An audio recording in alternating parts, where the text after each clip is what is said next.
Have you ever noticed the loudest chaos is often the one inside your own head?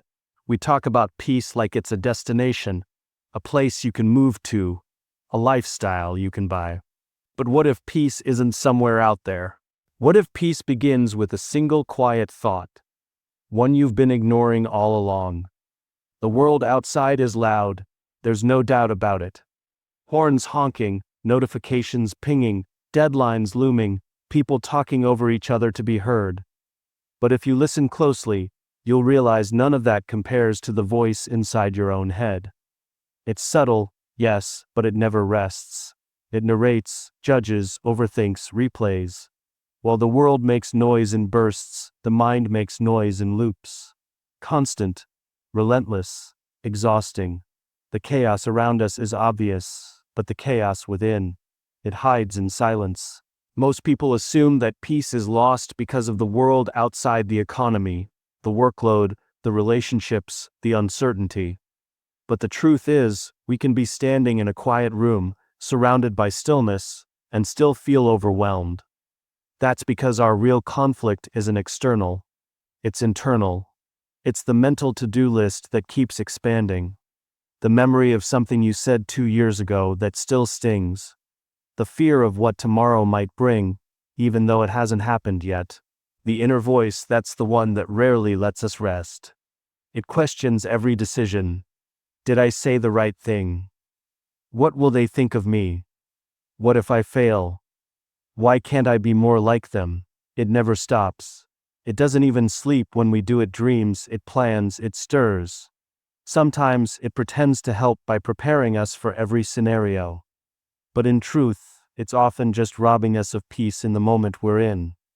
No storm outside can match the storm of self-doubt.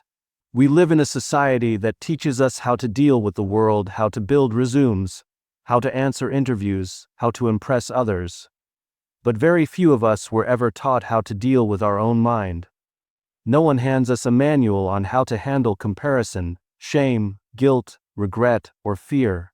So we carry these emotions like unspoken luggage, dragging them from one season of life to the next. Outwardly functioning, inwardly flooded. Sometimes we think we're tired because we've done too much. But often, we're tired because we've thought too much. Overthinking is the most draining activity in the world, and yet, it's the one most people do for free. The mind loops through old wounds, imagines future problems, criticizes the present moment, all without permission. We don't even notice it happening. It becomes the background noise of our lives, like static. Until one day, we're so used to the sound that silence feels unnatural. It's why some people can't sit still. Not because they're lazy, but because stillness means facing the noise within. It means listening to thoughts they've been avoiding. And so they keep moving, keep scrolling, keep working, keep filling the space with something, anything to avoid what they might hear in the silence. But avoidance is not peace. It's just another form of noise disguised as productivity. Even our attempts at rest get hijacked by inner noise. We lie down at night, and instead of unwinding, we replay conversations, plan tomorrow's battles, and argue with people in our heads who aren't even there. The body rests, but the mind races. It's like living with a roommate who never stops talking, and no matter how many times you ask them to be quiet, they just keep whispering. You're not enough. You're behind. You're failing. This is the noise that no one sees. And because no one sees it, no one validates how heavy it really is. We carry it in meetings, in friendships, in love, in leadership. We make decisions based not on clarity, but on the noise that echoes inside us. We avoid risk not because we're unprepared, but because the voice inside said, "What if you mess up again?" We don't open up to people, not because they're unsafe, but because the voice within said, "They won't understand you." And yet, we keep pretending we're fine. Smiling, laughing, posting, performing, hoping that if the outside world looks peaceful enough, maybe it'll quiet the war inside. But it never works that way. You can change your job, your city, your relationship, but if the inner dialogue doesn't shift, the noise follows. Because it's not the outside world that needs changing. It's how we respond to it, how we interpret it, and most importantly, how we treat ourselves when no one is watching. We've trained ourselves to raise our voices to be heard by others, but we've never learned to lower our thoughts to be understood by ourselves. We measure intelligence by speed, success by noise, and strength by dominance, but what if the real strength lies in softening the inner voice? What if true peace begins the moment we stop letting that internal noise run the show? We've been taught, often without words, that if something makes us uncomfortable, we should move away from it. Distract ourselves. Find something easier, lighter, faster. And so we grow up believing that peace is the absence of problems, that serenity means everything is in its place, and nothing is out of order. But that definition is fragile. It assumes that life will cooperate, that problems can be postponed, and that discomfort is a sign of failure. The moment something breaks that illusion, we feel like peace has betrayed us, when in reality, we never really had it to begin with. Avoidance feels like relief at first. It gives us the illusion of control. If something hurts, we look away. If something's uncertain, we don't ask. If something's hard, we call it toxic and walk out. We think, if I can just escape this moment, I'll feel better. And sometimes we do for a while. But what we escape physically often follows us mentally. We leave the job, but the resentment stays. We walk out of the argument, but the hurt echoes. We avoid the truth, but the questions still whisper in the quiet. Problems don't disappear when ignored, they wait. They wait for silence, for stillness, for that one vulnerable moment when you're finally alone with yourself. And then they show up, not to haunt, but to be heard. You see, problems don't want to destroy us. They want to be understood. And more often than not, the very thing we're avoiding holds the insight we've been needing. But we don't know how to sit with discomfort, because no one ever taught us that pain has something to say. We're used to chasing quick fixes. If we're anxious, we distract. If we're heartbroken, we jump into something new. If we're lost, we scroll, binge, buy anything to avoid the stillness that asks, what's really going on? But healing doesn't happen in escape. It happens in confrontation, the gentle kind, not aggressive or angry, but curious and patient. Peace is what rises when we stop running from our shadows and start asking them what they want us to know. Understanding a problem isn't about solving it right away. Sometimes there is no solution, at least not in the moment. Sometimes understanding just means being honest about how something made us feel, about why it scared us, or hurt us, or made us shut down. That honesty opens the door to peace, because peace doesn't require that life be perfect, only that we stop lying to ourselves about what we're going through. When we avoid problems, they grow in the dark. They become monsters in our imagination, exaggerated by the silence we give them. But when we sit with them, really sit, we often realize they're not as big as we thought. They're not here to break us. They're here to reveal where we need to heal, where we need to grow, where we've been carrying wounds we didn't even realize were still bleeding. Avoidance hides them. Understanding transforms them. Think about it, the things that used to keep you up at night, the conversations you were afraid to have, the decisions you kept postponing. The moment you stopped running and turned to face them, something shifted. It wasn't instant peace, but it was the beginning of clarity. And clarity is the foundation of real peace. Not the peace that depends on silence or the absence of conflict, but the kind that can exist even in the middle of difficulty. Most people don't lack peace because their life is hard. They lack peace because they've never learned how to sit with hard things without needing to immediately fix, blame, or escape them. But peace is not born from perfection, it's born from presence. The presence that says, this is uncomfortable, and I won't run. The presence that stays when others leave. The presence that listens even when the answers aren't easy. And ironically, when we stop resisting our problems, we often find that they soften. Not because they disappear, but because our relationship with them changes. We no longer see them as enemies, but as invitations to understand ourselves better, to grow, to set boundaries, to forgive, to change direction. Every problem, when seen clearly, contains a message. But we can only hear it when we stop yelling over it, or worse, pretending it doesn't exist. Understanding is slow. It doesn't rush. It doesn't promise immediate comfort. But it lays the groundwork for a peace that lasts longer than distraction ever could. A peace that holds steady, even when life doesn't. A peace not built on denial, but on awareness. Stillness has a bad reputation in a fast world. We've been conditioned to equate stillness with laziness, with hesitation, with being left behind. If you're not moving, you're not growing, that's the message we hear. But real strength doesn't always roar. Sometimes it waits. Sometimes it observes. Sometimes it takes a breath before taking the next step. And that's exactly where resilience is formed, not in the frenzy of reaction, but in the pause between challenge and response. Resilience isn't built by constantly pushing through. It's built by knowing when to stop pushing, not because you're giving up, but because you're gathering yourself. It's in those moments of quiet, when the world stops spinning for a second, that the real work begins. You start to listen to your own thoughts, understand your emotional patterns, and find the strength that isn't loud, but deeply rooted. Stillness gives you space to respond instead of just react. In the rush to keep going, we often ignore the parts of us that are breaking down.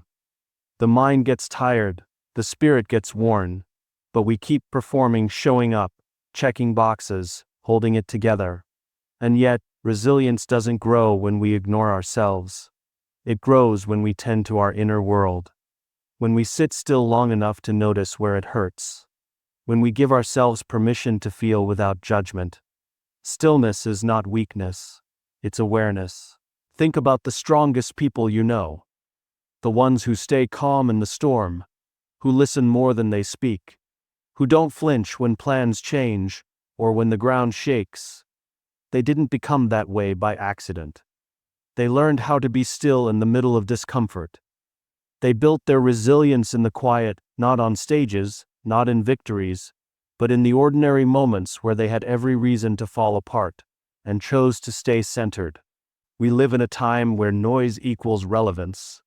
Everyone has something to say, something to prove, something to sell. But stillness isn't concerned with being seen. It doesn't chase validation. It sits with the truth, even when no one is watching. And from that honesty, something unshakable begins to form. Stillness is where your values get tested, where your insecurities get exposed, and when you stay present through it all, resilience is born from the endurance of that discomfort. Stillness teaches patience, not the kind that waits for things to happen, but the kind that trusts in timing, trusts in process, trusts in self. It doesn't mean you stop caring or stop trying. It means you stop scrambling. You stop chasing the illusion of control. You understand that not every problem is solved by effort. Some are solved by insight. And insight can only surface when the noise settles and the inner world becomes quiet enough to hear something deeper. In moments of chaos, we're told to stay strong. But what does that mean? Does it mean to pretend everything's fine? To suppress fear and power through it? Or could it mean the opposite, to slow down, to ground yourself, to be honest about what's shaking you? Because true resilience isn't about being unaffected. It's about being real with your pain and still choosing not to collapse under it. That kind of strength only comes from stillness, from the ability to hold space for all that you're feeling and not let it define you. Stillness allows you to study your reactions, to question the stories you're telling yourself, to ask, is this belief mine, or was it handed to me? Without that space, we live in autopilot, bouncing from problem to problem, never pausing to process. But when we allow stillness, even for a few minutes, we step out of survival mode. We begin to live with intention. And resilience becomes less about bouncing back and more about moving forward with clarity. The quiet moments are often the ones that reveal the most. They show you how much you've grown. They show you what triggers you, what heals you, what truly matters. You don't have to be doing something big to be becoming something stronger. Sometimes sitting alone with your thoughts, resisting the urge to distract yourself, is the bravest thing you'll do all day. That's where your endurance gets sharpened, not when you're in control, but when you're honest in the stillness. And what's powerful is that stillness is always available. It's not locked in a retreat or a vacation. It lives in your breath, your pauses, your mindful moments between tasks. You don't need the world to quiet down, you just need to learn how to access stillness within the noise. That stillness becomes your anchor, and from that anchor, resilience rises quietly, patiently, and powerfully. Somewhere along the way, we began to confuse movement with meaning. We started measuring worth by how full our calendars looked, how many hours we slept less than others, how many meetings we squeezed into one day. Productivity became the gold standard, and stillness was mistaken for stagnation. The busier we seemed, the more valuable we felt. As if exhaustion was proof of importance. As if being overwhelmed was somehow noble. We started to wear our busyness like a badge. We used it in conversations. "I've just been so busy," not as a complaint, but almost as a subtle form of status. A way to signal that we matter, that we're in demand, that we're trying so hard to keep up with everything life throws our way. And the more tired we became, the more validated we felt. As if burnout were some rite of passage into relevance. This idea didn't come from nowhere. Society rewards busyness. It celebrates the hustle, applauds the grind, glorifies the late nights. We create entire identities around being the one who never stops, the one who's always on. And in doing so, we slowly begin to lose touch with the very part of ourselves that craves slowness, not because we're lazy, but because we're human. We weren't designed to live in perpetual motion. Calm, on the other hand, has never been flashy. It doesn't make headlines. It doesn't compete. It doesn't rush to prove itself. It doesn't demand attention. And because of that, we often overlook it. We mistake it for passivity. We assume that if someone's not hustling, they're not trying. If someone's not busy, they're falling behind. But calm requires a deeper kind of strength. The kind that isn't driven by the need to be seen. It takes courage to slow down in a fast world. It takes security to rest when others are rushing. It takes confidence to say, "I don't need to do more to matter more." And that's what makes calm so powerful. It isn't the absence of ambition, it's the presence of intention. It's doing things from a place of clarity instead of compulsion. It's saying no to things that don't align, even if they impress others. It's choosing peace over performance. Busyness often comes from fear. Fear of missing out. Fear of being judged. Fear of seeming lazy. But calm comes from trust. Trust that you are enough, even when you're not producing. Trust that things will unfold, even without your constant interference. Trust that your value doesn't rise and fall with how packed your schedule is. That kind of calm isn't weakness, it's wisdom. In truth, the calmest people are often the strongest. They don't react to everything. They don't get pulled into drama or urgency. They know how to hold their ground, not with force, but with quiet certainty. They can listen without needing to interrupt. They can sit in discomfort without scrambling for escape. They've learned that real power doesn't come from noise. It comes from depth. But this kind of calm isn't taught. It isn't rewarded. It has to be chosen, cultivated, practiced. And that's why so few people ever find it, because calm doesn't offer quick validation. It doesn't feed the ego. It invites you to step away from the race, to stop chasing, to become deeply okay with not keeping up. That's hard in a world that constantly tells you more is better, faster is smarter, louder is stronger. And yet, when you meet someone who carries that kind of calm, you feel it. They don't need to impress you. They don't need to dominate the room. Their presence alone feels like a pause, a breath, a reminder that it's possible to exist without competing for space, that it's okay to be grounded, deliberate, and gentle with your energy. You don't see that often, but when you do, you remember it. We've been conditioned to value the person who never stops. But maybe we should start admiring the one who knows when to. The one who knows that peace is not found in achievement, but in alignment. The one who can be calm in the chaos, not because they don't feel it, but because they've learned not to feed it. We grow up thinking peace is something we'll stumble upon. A place we'll arrive at once everything is sorted, everyone is happy, the calendar is clear, and life finally cooperates. But peace isn't some external destination waiting at the end of a perfect day.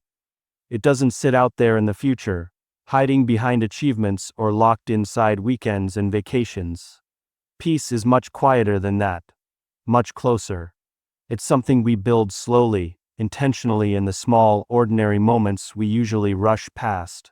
We imagine peace as this grand state of enlightenment, a dramatic shift that washes over us all at once. But in reality, it rarely arrives like that. It's not loud. It doesn't announce itself. It doesn't ask for attention. It lives in the background of your daily life, in the seconds between tasks, in the breath before a reaction, in the choice not to respond to chaos with more chaos. Peace is not an event. It's a pattern, a rhythm, a posture. And like anything we create, it takes effort. Not the exhausting kind, but the deliberate kind. The kind that says, I will pause here, even if just for a moment. That kind of quiet is often the first brick in the foundation of peace. When you choose to close your eyes for a few seconds and check in with yourself. When you silence the world long enough to hear your own heartbeat. That's not a break from life, that is life. That's the space where peace begins to breathe. Peace doesn't come because life gets easier. It comes because we become more skilled at holding space for the difficult parts. We learn how to calm ourselves, how to stay present when our mind wants to spiral, how to not run from discomfort, but sit with it just long enough to understand what it's trying to teach us. Each of those moments becomes a thread, and over time, those threads begin to weave something steady and strong. We often search for peace in places that can't give it to us. We hope other people will make us feel safe. We look for peace in distractions, in busyness, in scrolling, in keeping things light. But peace doesn't come from avoiding the hard things. It comes from facing them slowly, softly, one step at a time. It's what grows when we stop numbing ourselves and start grounding ourselves. Every quiet decision we make, choosing to take a walk instead of picking a fight, breathing instead of blaming, listening instead of defending, adds to the peace we're building. It's not glamorous. It's not Instagram worthy. But it's real. It's personal. And it's powerful. It doesn't happen in grand gestures, but in the everyday discipline of choosing stillness over reactivity, softness over noise. Sometimes peace looks like saying no to something that drains you.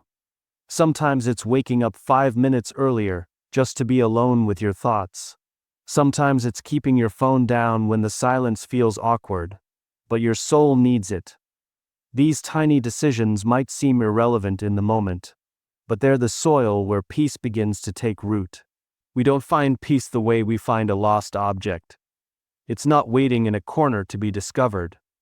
It's built moment by moment, thought by thought, breath by breath. The more we practice being still, the more peace becomes familiar. And the more familiar it becomes, the more it grows, not because life is easier, but because we've finally created a space inside ourselves where life can be held without chaos. It's easy to believe peace is for later, for when the bills are paid, the relationships are mended, the plans fall into place. But if we always wait for the world to calm down, we'll be waiting forever. That's the trap. The world won't always quiet down for us, so we must quiet down within the world. That's the work. That's the practice. And that's the truth most people overlook. Peace doesn't come from the outside in. It comes from the inside out. And once we stop searching for it and start creating it, we realize it was never about what's happening around us. It was always about what we choose to cultivate within us. We live in a world that rarely stops. One that rewards noise, celebrates speed, and mistakes chaos for progress. But somewhere beneath it all, we know that real strength doesn't come from how fast we run or how loud we speak. It comes from how steady we stand when everything else is shifting. It comes from how deeply we breathe when the air feels heavy. It comes from how gently we hold ourselves when the world expects us to be tough. Peace, stillness, calm, these aren't signs that we've escaped life's pressure. They're signs that we've learned how to carry it differently. We stop waiting for quiet to find us, and we start building it one breath, one pause, one honest moment at a time. It's not something we achieve and then move on from. It's something we return to again and again, like coming home to ourselves. In that space, resilience is born. In that silence, wisdom speaks.